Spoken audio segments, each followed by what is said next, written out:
You're live on the air. If you don't mind cutting down your television or your internet, and tell me what's on your mind. Your name, comment, and question. Is this me? This is you, Umar from Brooklyn, huh? This is Umar from Brooklyn, yeah. My dude, what's going on, man? What a weekend! What a weekend it's been. Absolutely crazy. You know, I don't know where to go first, but I'm beginning to see a lot of the progressives who were trying to hold the line get a little, I don't know, doubtful of things. Mm-hmm. You know, I hear the line of, I know, I'm sorry, as you could tell from my tweets, I'm still in that real-time thing because I was like, boy, I was glad I'm not in the audience. I would have went at somebody's throat, I swear. Oh, the real-time with Bill Maher? Okay. Oh, dear goodness. Yeah. Yeah, I wasn't going to talk about that, but since you mentioned it, I might as well. Go ahead. Okay. But I had listened to, there's another channel I listen to. She's called The Sane Progressives. Mm-hmm. She has like a Debbie. 10-minute commentary. She's very good at it. Mm-hmm. And she pointed out something that had occurred to me, but she put it so well that I want to throw it out there. Okay. That we have to get off the savior mentality. Mm-hmm. The reason why I often bring up the Tea Party is because it's, you know, and I heard the replies and the excuses. I don't care if some of them had money. I don't care if they had backing. At first, when they started, they were dismissed by their own party. Yep. I remember that clearly, but they held on. Mm-hmm. Now, I believe Bernie can win. I wish progressives would stop this line of, well, he needs another state. I'm like, you know how many states are left over? Yep. So the majority, guys, right? Chill. Yeah, could you chill on the because he lost Saturday, it's over. God, I don't know. It was just like, it's just so disappointing to hear the how many people are all down, fired up. Yeah, that doubt. And I'm like, and it's a movement. Right. The revolution is not about just Bernie Sanders. Thank you. It's just like the Martin Luther King, Malcolm X thing. When those brothers passed away, when JFK passed away, the movements that these people started didn't end with them. They lit the fire in the country. Right. All the acts and stuff passed after JFK passed away.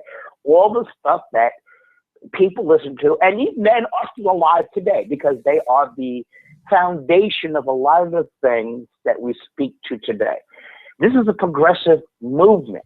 We have to push for Bernie, and we can't look at it as a defeat because Bernie is nipping at Hillary's toes. Right. Did we think that would happen last year this time? No, not at all. And that's because of Bernie. That's because of us. And then we have to go beyond that. And my point, my reply to her, and I want to put it out there, was there's Bernie. Their DAs are voted in. Congressmen are voted in. The midterms are coming up. Yep. And I'm sorry, you're right. And this is the one thing I'm trying to get across to people, and that I can't get them. That not enough people are going to accept Hillary. They know her record. They know her flip-flopping. The gay community is pissed off about her not supporting them. Mm-hmm. I am never giving up half the crap that she did when it came to the black community. It was like, oh, so you had all the black mothers last week. He was hooking up with them. But when those guys got shot, where were you? Absolutely. When Trayvon Martin was killed and George Zimmerman was acquitted, but let's forget the acquittal, when he was treated like he didn't even commit a crime, where were you? Exactly. Last year, when Black Lives Matter came to you, you treated them like you swept it under the rug, like you did that young lady, Ashley Williams. Yeah. Yeah. Where were you? You're here now when you need our vote, but you wasn't there when these incidents happened. And now people like Bill Maher and Eric Dyson are going to tell me, Bill Maher. Whoa, wait a minute! I heard Bill Maher, and I'm trying to. I'm going to go in on him in a second. But what did Eric Dyson say? I must have missed that. Eric Dyson say it is sexist to blame Hillary Clinton for the mandatory sentencing because her husband did it. And I'm like, mother, Umar, I got to get you off the line, man. I got to get you off the line for you piss me off, man. Okay. I'm going to Twitter right now to find that tweet. Somebody find that tweet from Michael Eric Dyson and send it to me. He said it on Bill Maher. He said it live on Bill Maher. All right. I gotta do a 2-for-1, Umar, man. Listen, I hear you loudly and clearly, and I'm gonna echo what you just said. Thanks so much for the call, man. Okay. 857-600-0518 is the number to join in. more importantly than anything else is the fact that, well, two things. I'll say the first thing first. First things first.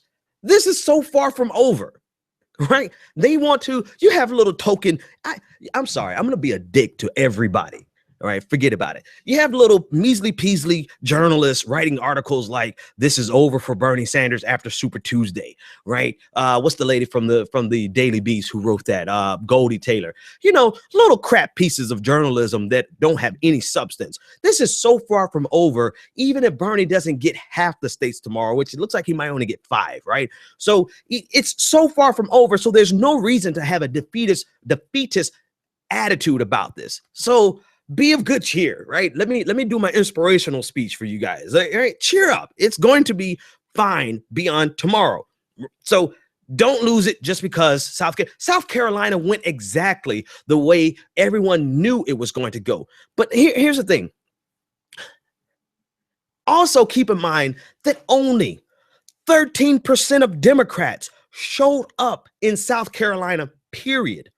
And so while they're running around talking about how this is such a great victory for Hillary Clinton, in actuality, it is a defeat for Democrats.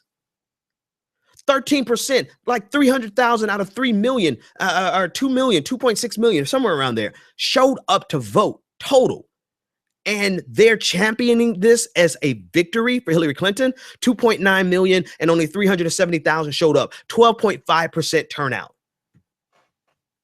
This is, and what they want to do is, this is the spin. Oh my God, if you guys would just take 30 seconds and ask yourself, what's the angle? What's the spin? That's the, how do I unpack a lot of the bull? It's because you have to know how to ask the right questions. Whenever I see anything, the first thing I ask is, what's their angle? And once you figure out their angle, you can start unpacking it.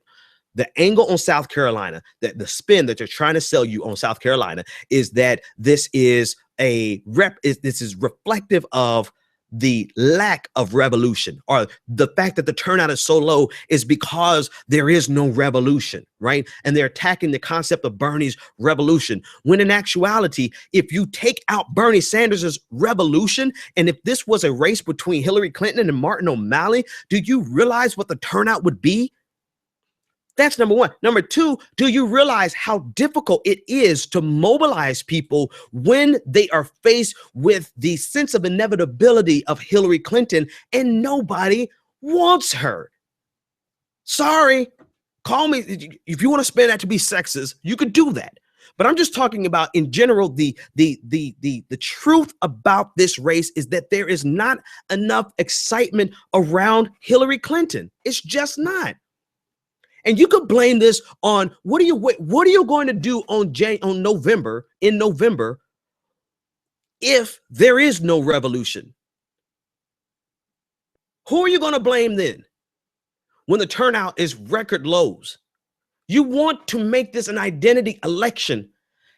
And Hillary herself has worn that out. Every time she got on television, well, I'll be the first lady. I'll be the first female president. Every time she got on television, does that, it belittles the significance of the moment. The identity politics, people are immune to it now. We're completely unaffected by it. We are not. It has actually contributed to the creation of Donald Trump. All right, so that's number one. And I got way on a tangent there, but the number one is, this is going to go well past tomorrow. So cheer up, chill out. But number two, and this is what I'm saying, is what Umar is saying, this is not defeatist. You have to understand, even if Bernie Sanders doesn't win, that is not a reason to lay down your progressive arms. That is all the more reason for you to dig in and overthrow this establishment, because of all the games they played, because of the games they played with the debates, because of all the manipulations they've done, because of the swift voting they've done against a progressive, right? Against, number one, against how far to the right they have been moving in order to distinguish themselves from Bernie Sanders, from the Progressive Caucus. The point is this. The point is this: win or lose, this revolution is full on. This revolution is not stopping. And they're laughing, blaming the turnout in South Carolina on the lack of revolution. What they don't realize is the revolution has already occurred. The revolution is already here, and Democrats aren't taking it anymore. Excuse me, F titles. Progressives, people who identify with the progressive caucus, they're not taking it anymore. This caller has been so patient. Let me take this caller.